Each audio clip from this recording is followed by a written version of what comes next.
Next, I'd like to introduce Dr. Paul Merguerian. One of the great things about, one thing that I consider to be a great blessing of this collaborative that we have started and these annual trips to India is that somehow I'm able to attract those people that are really the leading lights or the towering figures of pediatric urology to come here to India every year entirely on their own cost, leaving their practices, the work at home, which of course is very substantial for somebody like Dr. Merguerian, Dr. Reddy, all the others that you will meet today, to take their time and to come to India and to offer their services year after year after year. Every surgeon that comes here with us comes with a commitment they will return the next year. No one comes with, I'm going to go, have a great experience, and then return and, take care of my patients. Every single physician comes back with a commitment to return year after year. So Dr. Merguerian is the chairman, the chief of pediatric urology at Seattle Children's Hospital. He's a professor at the University of Washington. Very widely known in the field, well published in all areas of pediatric urology, including especially with a focus on urological reconstruction. His training started in Israel and then moved on to Toronto, the very prestigious and well-known hospital for sick children, where he was on faculty before beginning his migration ultimately to Seattle. So Dr. Merguerian is going to talk about the critical assessment of the long-term outcomes of proximal hypospadias repair. Please welcome Dr. Merguerian. Thank you. It's really an honor being here. This is my second time in India, but I cannot start my talk without asking for just a moment of silence in honoring Dr. Rich Grady, who started this collaboration 10 years ago. So if I could ask just for a moment of silence.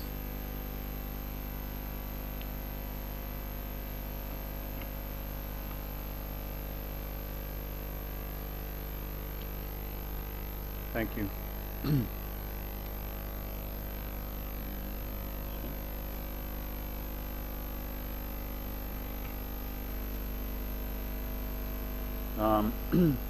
So I'd like to talk a little bit about the long-term outcomes of hypospadias repairs, because things that actually our knowledge of hypospadias complications have changed over the years. And what I'd like to do is just talk a little bit about the history of hypospadias complication reporting, some concerns about outcomes, and what I think should be our future directions when we take care of these children. Hypospadias is in the news. If you Google the Telegraph, you will actually see that there's a lot of talk about hypospadias and questions that you're afraid to ask. One thing that came up last year was a report that Hitler may actually have had hypospadias. He may actually have been a micropenis, so that puts him in the DSD category. And so that came out in the news last year. There are over 300 types of hypospadias repairs that have been described. We as pediatric urologists do not do 300 types of hypospadias repair. We're pretty comfortable with maybe 4 or 5 repairs that we can take care of most of the patients, but there are over 300, and there's the different algorithms, which pretty confuses me. This thing here is pretty confusing as far as how to take care of hypospadias repair. But if you notice, for every one of these steps, there are at least 4 different ways of treating them. And as I will mention later on, there's really there have been some reports that have shown that it doesn't make a difference what type of repair you do. What really does make a difference is how comfortable you are with the procedures that you perform. As you know, there are several steps to repair of hypospadias, which include straightening the penis, orthoplasty, repairing the urethra, bringing the glands, or repairing the glands and bringing the meatus to the tip of the glans penis, the scrotal reconstruction, and finally the skin coverage, which to me, number 5 is probably one of the more difficult parts of the repair. What we also know is that the preoperative assessment is kind of misleading. So for example, the patient we operated on this morning, we all knew that this was going to be a complicated repair, but this kid had what was called a distal hypospadias, but in actuality had severe core D. So the meatal location may be much more proximal than you can see before the operation. You're unable to assess the spongiosal splittings. As far as a penile cord D, it's very difficult to assess unless you're intraoperatively, and then you make a decision: do you do dorsal plication or do you transect the urethral plate? Other anatomical factors that I think are important is the width of the urethral plate. So if the urethral plate is too narrow, you may have more significant complications. If the depth of the glans is shallow, or the glans depth is shallow, the size of the penis matters. The width of the glans also matters, and I'll go over that in a few minutes. But again, what we know is your first operation is probably your best and the one that you should strive for success. But failed hypospace repairs can be very devastating for both families and patients. There's one series here from of 1,176 patients with failed hypospace repair. They each had a median of 5 additional operations that required some of them up to 23 operations to actually get them to have a normal penis or normal appearing penis. Most of the studies, if you look in the literature, most studies talk about the prevalence of failed hypospace that are related complications. What's the rate of fistulae? What's the rate of recurrent cord D? But what really is important is what the patients and their families feel. There's more and more articles that are being reported recently, but there's little known about the prevalence of patient satisfaction. How satisfied are the patients with their repair? And this is a subjective assessment. It's difficult to assess, and for that we do need very long-term follow-up. The reports that are coming up today are from operations 20, 23, 25 years ago, and we've changed the way we manage those patients over the years.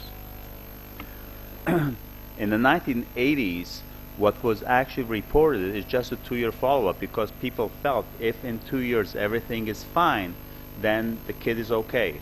But what we've learned over time is that complications can occur later.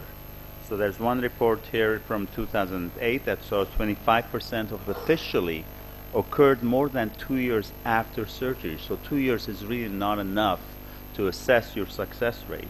We've all seen patients that coming 5, 6, 7 years after their operation with fistulae. Another report shows that 17% of the complications actually occur after 5 years of follow-up. There are a few studies that show that report on the outcomes after puberty, including recurrent curvature. What's the rate of recurrent curvatures? There's some surveys that show that there's increased numbers of failed adults, and that again stresses the importance of lifelong follow-up and lifelong data for these patients so that we can assess their long-term outcomes. And recently there have been several reports that have shown that the complications rates are not what we thought they were. They're not 10% or 15% for proximal hypospadias. If you go back, this is a report from the Children's Hospital of Philadelphia, 45% proximal hypospadias complication rate, 50% proximal hypospadias complication rate, 53%, and those are from major institutions. 53% proximal hypospadias complications, and 68% from Baylor. So what we thought were 10, 15% is not right, but we know that the complications are much higher. There are different risk factors for these complications. There are factors that are related to the condition itself. We know that proximal hypospadias has more complications than distal. If the urethra is shallow or narrow, there's some mixed reports. Some say that that does affect the outcome, some say that they don't. I personally believe that patients with disorders or differences in sex differentiation actually have more complications than patients with just regular hypospadias. The glans width makes a difference, and we know that the complications rate of glans width is less than 14 millimeters is higher than if the glans width is greater than 14 or 15 millimeters. There's some factors that are related to the patient. A lot of us believe that hormonal stimulation may assist in or help in reducing complications, but it's mixed. There's some reports that actually show that the complications are increased with testosterone injection. And there was a recent systematic review that also shows that maybe the complications rate are higher if you give testosterone. But again, the die is cast here. I'm not going to say yes or no for testosterone. There's some factors that are related to surgery, the selection of technique. As I said previously, there's some reports that have actually shown that to compare different repairs, it really doesn't matter what repair you perform. The complications rates are the same. It's what you're comfortable doing. Other factors, we know that the more hypospadias repair you perform, the better you become. Some people are talking about a cutoff rate or a rate of around 50 to 100 hypospadias cases per year. There are factors that are related to the procedure. We were talking about early mobilizations. Most of us feel that if you mobilize these patients within 48 hours, you would decrease the rate of fistulae. There are other factors that may be associated with increased complications, such as dislodgement of the catheters that we place, possible post-operative erections. There's a recent review that showed that antibiotics or dressings do not really matter. But what does matter is the drainage, that the drainage may reduce complication rates. And again, these are the numbers that I got out of the literature, but if you notice, one of the most common complications that is really not reported in the literature is abnormal skin configurations. You don't see that a lot. People talk about fistulae, strictures, and there's more and more evidence that glands dehiscence and skin complications are more prevalent than what we thought they were. And just a couple of complications that I'll talk about, for example, recurrent curvature.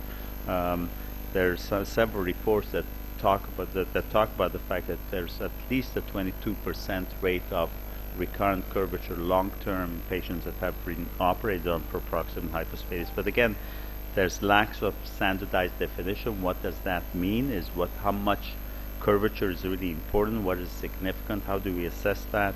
And we mainly rely on parents and patients. Glans dehiscence, people talk about the prevalence of more close to 15% rather than 0%. It's much higher for proximal repairs. It's much higher if the glans is narrower. Urethral stricture, the complication rate is anywhere between 6 to 12%. For the short ones, you can probably get away with dilation or DBIU, but with long strictures, you need more surgery. I think as far as future directions are concerned, I think we need to have a preoperative risk stratification. Hypospadias is not the same, and patient-centered outcomes, really patient-reported outcomes. Standardizing our preoperative measurements. So right now we basically standardize our measurements. In our operative report, we have all these measurements that I'm listing down there: the glans width, the urethral plate width, the penile stretch length, the distance from the anus to the tip, the degree of the curvature. We haven't started taking photographs, but that's in the works. And then standardizing a scoring system, so then we can compare apples to apples. This is a study that we did looking at photography and actually digital photographic measurement of all these things that I've been talking about. There are several validated patient-centered reported outcome instruments, and maybe using one of those.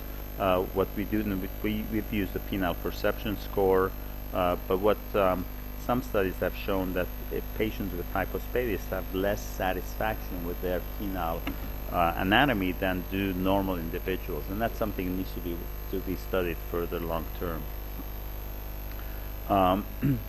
I've got a recipe. That's my recipe for success. I know Dr. Shukla's recipe is a little bit different than mine. It's not better. I think we do the same thing. For distal and mid-shaft hypospadias, I use the tip repair with the deep incisions of the plate. If the urethral plate is under 4 millimeters in width, I will then plan an interpreputial inlay graft, again with very deep incisions.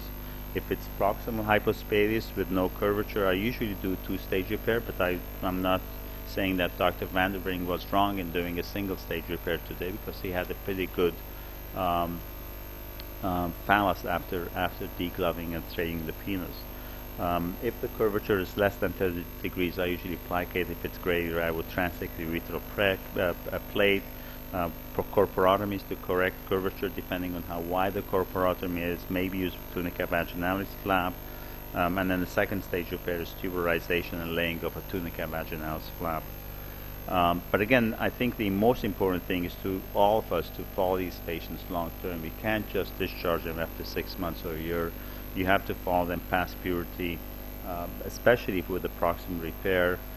This is something that I brought as an example. We report to U.S. News and World Report on the regular, and this is this year's complications rate. Our distal hypospace complication rate is 1.9%, proximal is 5.6. I know it's longer, it's more than that, but the complication rates that are reported in the U.S. News in only 2 years. So we haven't looked at our long-term complications. So if you look at our long-term complications, they're more than 5%. Thank you.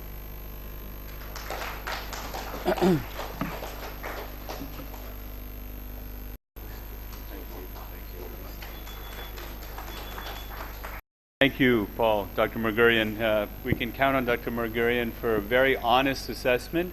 And this is really what has been lacking in the world of hypospadias for many years. That is a consensus, and Dr. Merguerian has been up front taking a systematic approach to this problem and really encouraging honest documentation of results. So thank you for that talk.